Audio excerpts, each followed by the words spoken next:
చదివిన దాదాపు 2 yearsలో నేను దాదాపు 1000 కవితల వరకు రాశాను. ప్రక్రియల్లో ఇంకా గ్రూప్స్లో జాయిన్ అయ్యి అన్ని రాశాను.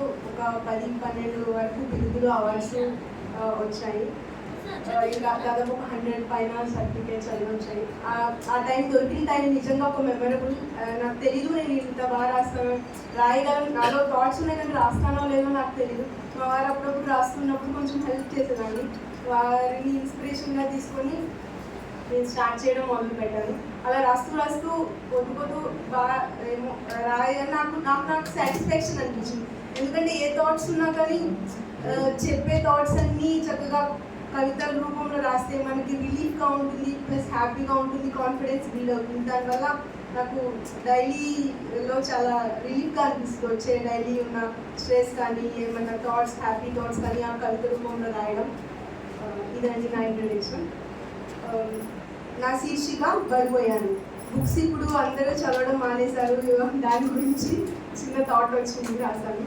నేను ఇప్పుడు చేతుల్లో బడిపోయాను. చరవాణిలా నాజుగ్గా నేను మారలేను. సెల్ ఫోన్లా గారడీ మాటల్లోకి నేను దించలేను. నేను ఇప్పుడు అందరికీ బడిపోయాను. మహాత్ములందరి కథలు నింపుకున్నాను. మన చరిత్ర గుర్తులన్నీ దాచుకున్నాను. ఎందరినో గొప్పవారిగా తీర్చిదిద్దాను. ఇంకెందరినో జ్ఞానజ్యోతులను వెలిగించాను. బాధగా ఉన్నప్పుడు ఓదార్పు అయ్యాను. అపాయంలో ఉంటే ఉపాయం చెప్పాను.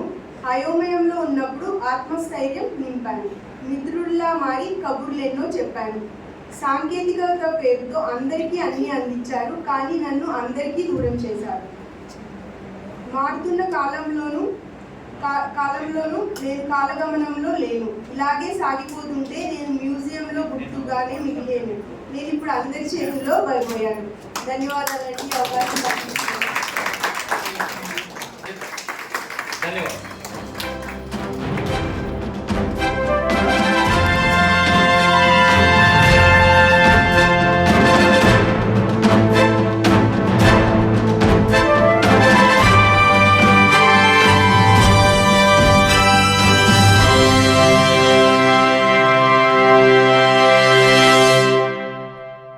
మా సృష్టి మీడియా ఛానల్లో వీక్షించండి, ఆదరించండి, సబ్స్క్రైబ్ చేయండి.